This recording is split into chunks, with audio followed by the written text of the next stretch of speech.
Hey everyone, welcome back to another product review. I am Paul, Director of Marketing here at Viral Marketing, and today we are going to be reviewing a recently launched email from a current client.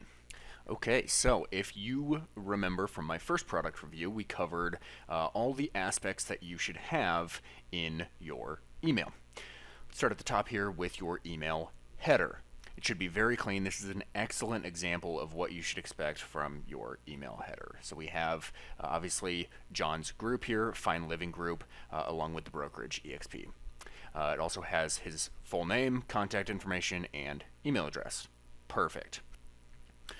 Moving down, we have the email headline. So that's right here. Why you don't need 20% down on a home.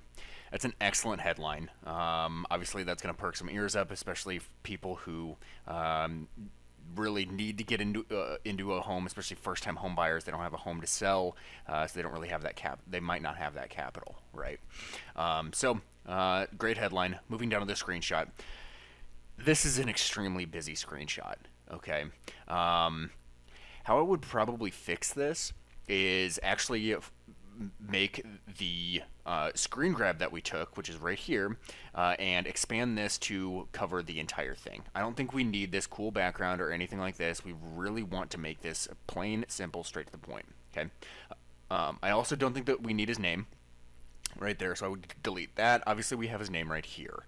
Also, you can see the play button actually covers a little bit of his face. I actually covered good screenshot placement in my last video, so go check that out if you haven't. Now let's talk about the actual screenshot verbiage. Don't believe this common homebuyer myth. So that's great.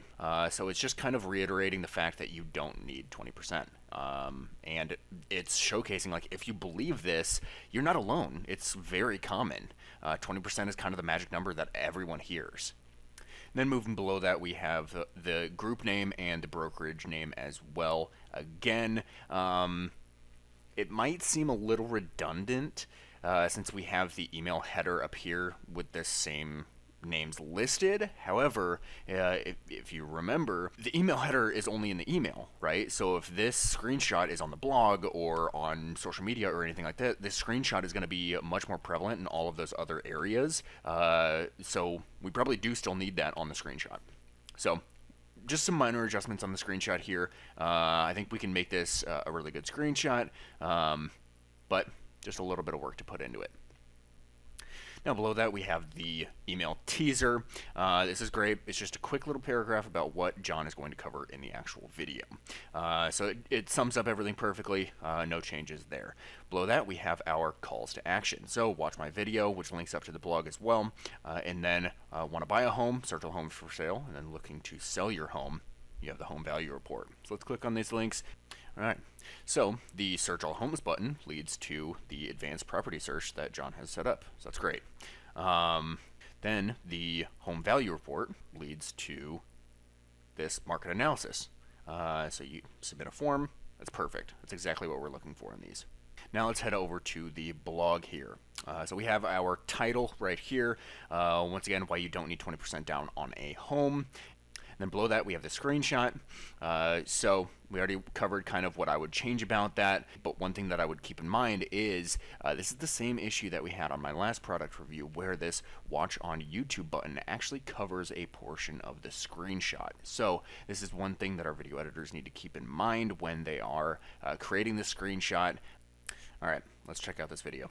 How much money do you need to buy a home? How much money do you need to set aside and actually put down to get a mortgage on your next home?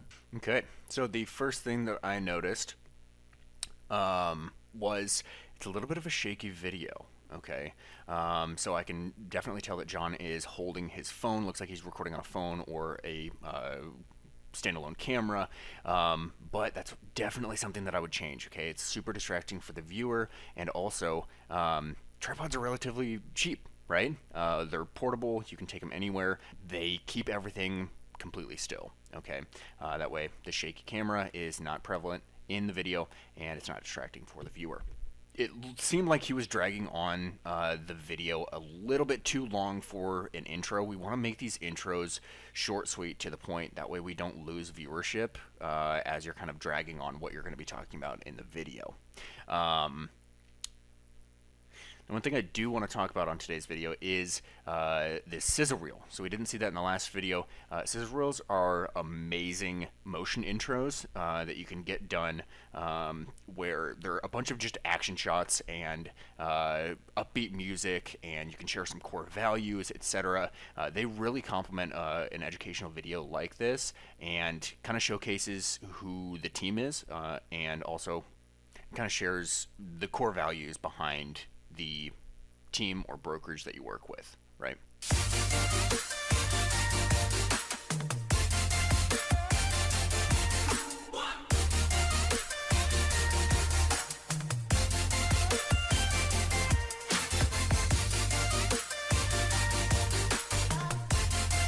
So yeah, that sizzle reel was awesome. It wasn't too long. Some sizzle reels can be extremely long and drawn out. So it's one thing that you really want to avoid with those. If you're getting a standard motion intro done through us with what we put together, usually it's about 5 to 10 seconds. Sizzle reels typically go a little bit longer because you're showcasing kind of your brand, right? All right, now let's continue on with this video.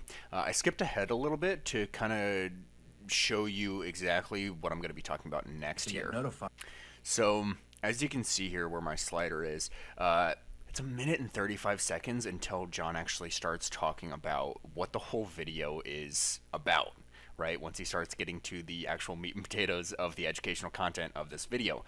In my opinion, that's too long. Once people start watching this video, they expect content and like why they clicked on the video to be told to them almost immediately, right? Okay, so then at about 2:37, John actually gets into the answer of what number is correct if 20% isn't. 30-year mortgage. If you're trying to figure out what is the best option for me, well, the answer is I don't know. The answer is you need to talk to a lender. Okay, so talk to a lender. We have a side third. So when they pop up on the side of the screen, we call them a side third. If it's on the bottom, we call them a lower third. So we have a side third pop up right here, which is great. Talk to a lender. It's a call to action, and it's actually referencing a link that he has down here, which is a Calendly link. That way you can see his calendar and schedule a call directly with John. So that's awesome. I really do like that. Okay, so as you can see, I kind of skipped ahead to 3:33. John mentioned it was basically just 45 seconds to a minute of him telling you to click that link. So I would definitely recommend cutting that back just a little bit. Make the call to action short, sweet, to the point, kind of like the intro, right? We want to make sure that everything is fluid and short, sweet, to the point. You want to catch that up front so that you can start working on removing those things from your credit report, because then you'll have we have another side third there. It's great. Obviously, that's a very important thing to be aware of. You can catch things you can fix on your credit report as long as you start working with a lender. And again, guys, don't forget to subscribe, to comment, and to like, and to share our videos so that we can be here to help and support you throughout your real estate process. Thanks for everything, and have a great day. Thanks. Okay, so a few more calls to action at the end of the video there, which I think is totally fine. He got through those calls to action relatively quickly. Now moving down to the blog post. All right, to save time, I went ahead and read through this blog post. It's exactly what he talked about in the video, which is the whole point of the blog post. If people can't watch the video, they have pretty much the full write-up where they can learn everything that John discussed in the video. There is one thing that I would change, however, and that is this pull quote right here. As you can see right here, it's kind of like a quotation. A lot of times you'll see it as like an indent or something like that. But other than that, this doesn't really stand out, right? It looks like almost an awkwardly formatted sentence that's kind of out of place, right? So what I would do is maybe jazz this up a bit, bold it, italicize, make it a little bit bigger, larger font, maybe size 16, 20, whatever is slightly larger than the rest of the article here. That way it actually sets it apart, and you can tell that it's actually an important piece of the blog, and not just, like I said, an awkwardly formatted sentence that looks kind of out of place.